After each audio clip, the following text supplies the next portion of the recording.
So, how do you recognize when you are being in alignment or not?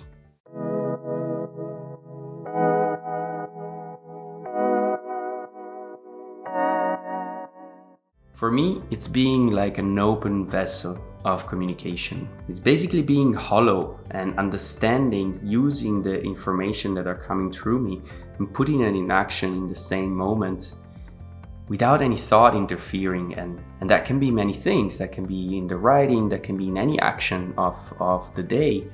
And so there is really a line that runs through the values that we carry, the actions, and the feedback. And so in this line, everything is an effect of the other one.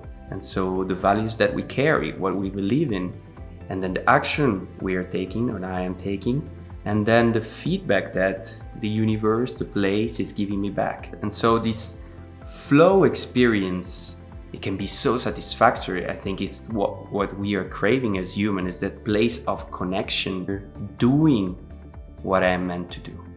And then that experience comes to an end.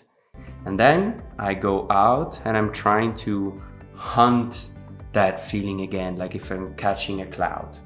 And naturally, if you're catching a cloud, you ain't gonna get it. So again, the feeling starts to be outside. And this is a process of mine, but I've seen it many times in this self-improvement world where, okay, I want that again. So what is the magic pill that is going to help me to do it again? Is there a new routine? Is there a new hack? Is there something to add? Because there is that lack, because there is the missing of that feeling. So maybe by controlling, by adding new things, then I can get to that again. But often the search, searching outside for something that we're lacking inside, for me, it's making me blind. When I'm trying to get something out there to fill up a lack inside, it leaves me empty. And I realized for myself that my solution was before the search. What do I do that limits the experience of that connection, of that flow?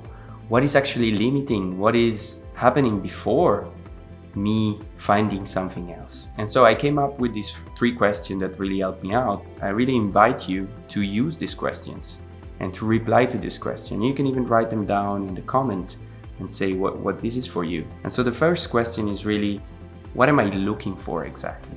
What is the feeling exactly? Because for me, it can be making a video or it can be writing, but maybe for someone else, it's, going to the gym, or it can be a specific enactment of presence in a moment. What are you experiencing and what are you looking for that presence in which action exactly?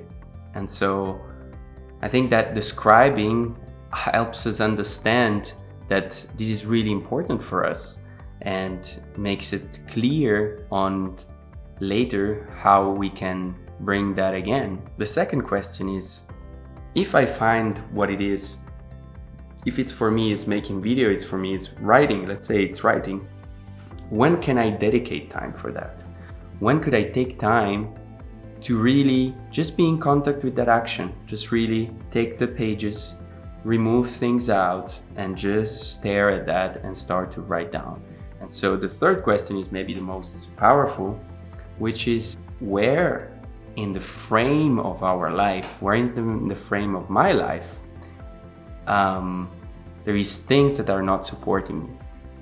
So what if there is a relationship of a friend, of work? What is there something that is in the life that is limiting or is taking away time, or is I am giving energy but it's draining me out?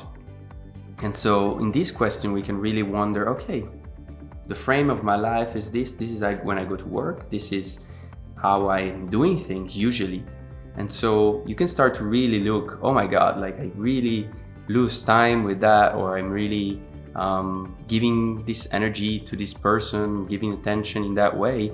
And many times it's great and you have, having friends, but I'm sure that in a week, if you're not managing to find time for that thing, that means you're giving away your energy. You're giving away your time for something else. And if not, you're not okay with that, then it means there's something to be changed.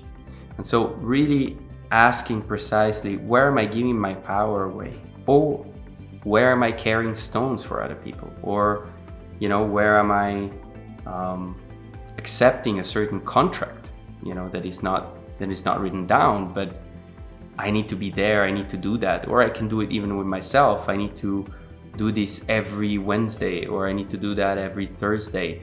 And then I start to limit my time more and more, because it's always what I've been doing so far. So with these 3 questions, I think it's possible to understand what are we doing and why, and where is really a new space for that practice that we want to improve in, that we want to have a connection with. If I'm replying to all those questions, then I can find a red line. A red line meaning in which way am I sabotaging myself?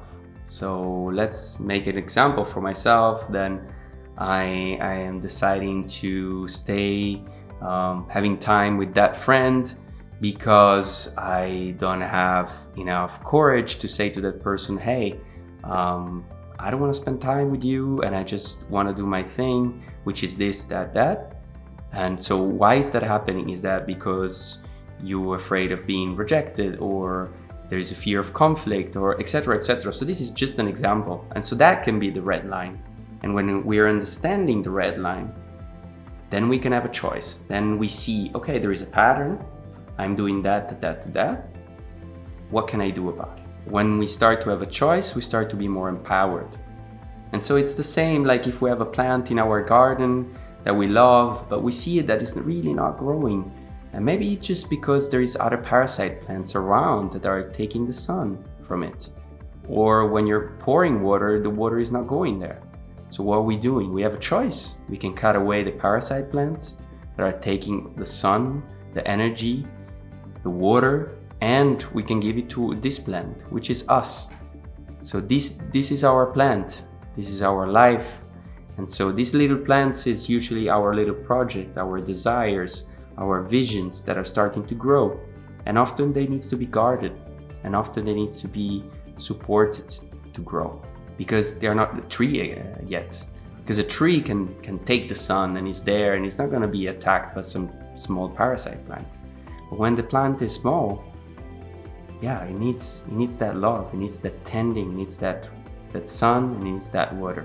When we see all of that, we can rewrite the story. We can rewrite our story, and we can decide where we are putting our energy, intention, and practice. If you like that, please write down what are your answers to those 3 questions. Subscribe to my channel, give a thumbs up. All of that helps me a lot to continue growing and to make more videos. It makes a big difference for me. So I hope you enjoyed. I'll see you next time.